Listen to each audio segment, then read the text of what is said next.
Right, so as promised in the previous video, and again, like in the previous video, what I've done is I've put a link to the audio quality that you get from this sort of setup. I'm just going to show you some of the things I've done on this particular project because I know I've been bragging, or not bragging, but I've been talking so much about what it is I'm doing and what I'm trying to achieve, etc., etc. So as many of you will know, I've sort of got this sort of building, this room, and I've kitted it out. And these are the elements that have contributed to the audio quality that you've heard. Now, the first thing I want to mention is this custom built drum screen. Custom built. It's made out of, if I understood correctly, plywood. I don't know how many millimeters or how thick this is, but it's really thin wood. And the person who was building it for me put some. I asked him to put some perspex. We sat down, we designed this. I can take it apart and put it together as many times as I need to. But it also doubles up as a vocal booth if I ever need to do any studio recordings.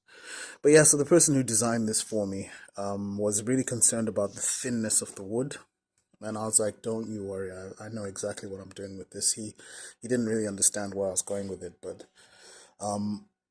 if you can see straight away on the inside, I've got some acoustic paneling on the inside of this drum screen. Just waiting for this to focus. You'll see it more prominent there and there.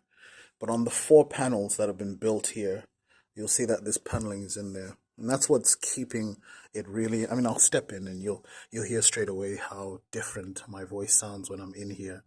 And that's what's sort of keeping the acoustics really well. I've also got this on the ceiling. This is actually quite thick.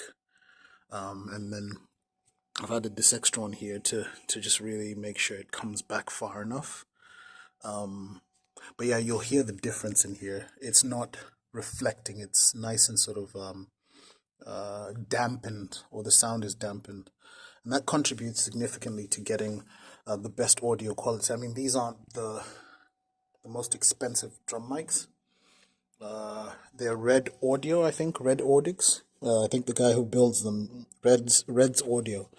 He's a guy in Scotland, I believe. That's where this company is based. But yeah, essentially you can see the kit as well. It's not an expensive kit. I think that's PD Performance they call this kit. It's not an expensive kit. It does have Remo skins, and the skins on the underside are brand new for the toms. Um, but yeah, generally the soundproofing in here is fantastic. The Vision will expand this. It's not the final product, but I've also put some acoustic paneling on the wall over there. That's more thicker and heavier. And it's just helping to in this sort of velvet, this is actually quite thick material. It's just sort of helping to keep the audio and the sound of the drums. I mean, when the drummers are in here, they love it. One thing I also do is I take this and I stick it up here. I'm not going to do it now, but I stick it up here. So you can see the drummer is going to be sat down inside there. And you'll see this on the video. You'll see a little yellow wall. That's this panel here. And essentially it's just serving to hem the drummer in and really give the drummer that sort of clean feel that they like. They are actually running in-ear monitors in here, so they don't really get to experience that acoustic feel once they stick their earphones in. But they're fine. I mean, they've got their talkback mic so they can talk to each other. But yeah, you'll see it's not the most expensive equipment, but if you set it up correctly and you do all your acoustic paneling right, it will work. To hang those up, I don't know where in the world you guys are based. I'm based in the UK, and I went to a shop called Asda, which I believe used to formerly be part of the Walmart group, or maybe still are. I don't know. I heard talks of them selling it, and I just bought some very basic all-purpose glue. It says ultra strong, but this is stuff you buy in Asda. This was like £1 or £1.50, and it's clear glue, and it really did the work. I thought the panels were going to absorb the glue. I really thought the panels were going to absorb the glue, but it stuck. and then I stuck it onto the to the wooden walls, and it's stuck. So yeah, this is pretty much, I'll show you what it looks like from the outside, then you'll have an idea of what it looks like from out here.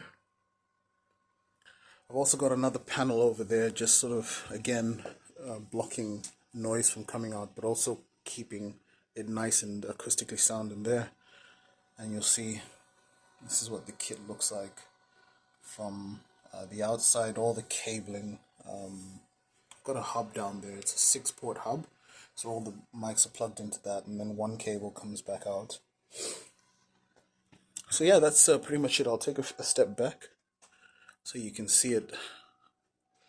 Now, the guy who built this for me, if you want his contact details and you're interested in him building you a makeshift drum shield like this, which you can take apart and put back together, this Perspex, I think he called it, glass, I just slide it out and it's out, and all these panels come apart. And this is the camera that's on the drummer, so when you watch the video, you'll be able to see where the camera is looking at him from. It's from that angle, and obviously that yellow panel will be blocking that off. So yeah, that's pretty much the drum setup. I'll go through some of the other setup in videos to come.